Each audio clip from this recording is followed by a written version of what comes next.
এই যে ছাওয়াটা দেখছেন, রাত্রে এখান থেকে 12টা বাজে একটা লাশ উঠাইয়া নিয়ে গেছিলাম। সেটা হলো যে অ্যাক্সিডেন্ট, গাড়ি অ্যাক্সিডেন্ট করছে।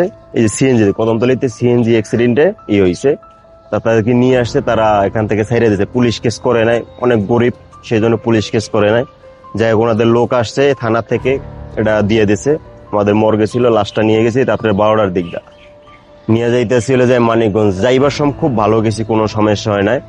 যখন আসবো ব্যাক করব তখন পেশেন্ট পার্টির লোক বলছে যে ভাই আপনি যে ওই জায়গাটা বলছিলাম ওই জায়গাটা খুবই খারাপ, ওই জায়গাটার ভিতরে আপনি হিসাব করে যান, ওই জায়গাটা খুবই খারাপ, আপনার আর বাইঙ্গা বলা লাগবে না, কারণ আপনি গাড়ি চালান, আপনি জানেন। আমি কই যে ঠিক আছে। আমার সাথে আমার এক বড় ভাই ছিল, তারে আমি বলে রাখছি। মানে এই কথাটা শোনার পর আমার কৌতূহল জাগলো যে আমি এই জিনিসটা আমি দেখবো। যদি খারাপ হয়ে থাকে তখন রাত বাজে 1:30টার উপরে, তখন তো এটা জায়গাটা খারাপ হলে আমাদের সাথে কিছু ঘটবে, এরকমের কিছু। যেহেতু লাশ নিয়ে গেছি, তখন আমি বলছিলাম আমার বাইকে যে আপনি মোবাইলের ক্যামেরাটা চালু করেন। আমাকে চোখে নাও ধরতে পারে, মোবাইলে ক্যামেরায় ধরা খাবে।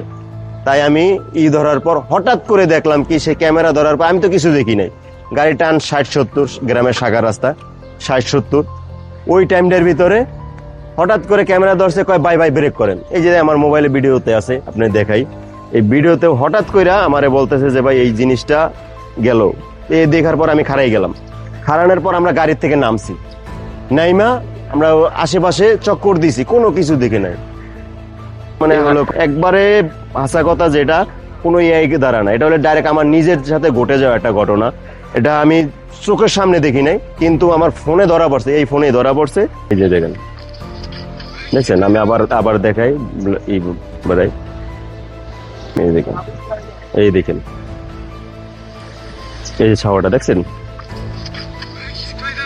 এই হলো ঘটনা। এটা বলার পর আমার সাথে যে লোক ছিল তারে বললাম যে ভাই এরকম আপনি নাইমেন না। এই ভিডিওটা পুরোটার ভিতরেই আছে। আমরা ক্যামেরাটা চালু করে আমরা ঘুরছি, মানে আশেপাশে হইলে যে ক্ষেত, আলু লাগাই, শাক লাগাই, মানে এই ধরনের করা জায়গা, ওই জায়গার ভিতরে আমরা দৌড়াইছি। তারপর আমরা যাইতেছি, পাশে হইলে পুষ্কুনি, এই পুষ্কুনির ভিতরে বড় বড় ইট, মানে চাক মালাইছে। মানে এটা দেখে আরো আতঙ্ক হয়ে গেছে। পরে দৌড়াই উঠা গাড়ি লয়ে আইসা পড়ছি।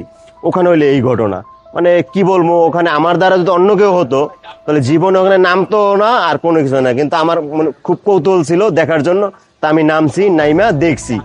আবার ওইটা ছাওয়া তো গেছে গেছে, কিন্তু যে পানির 2বার পানির যে আওয়াজ আইছে, এটা অবিশ্বাসের মতন কিছু নাই। মানে এটা দেখে আরো শরীরের রোম শিউরে গেছে।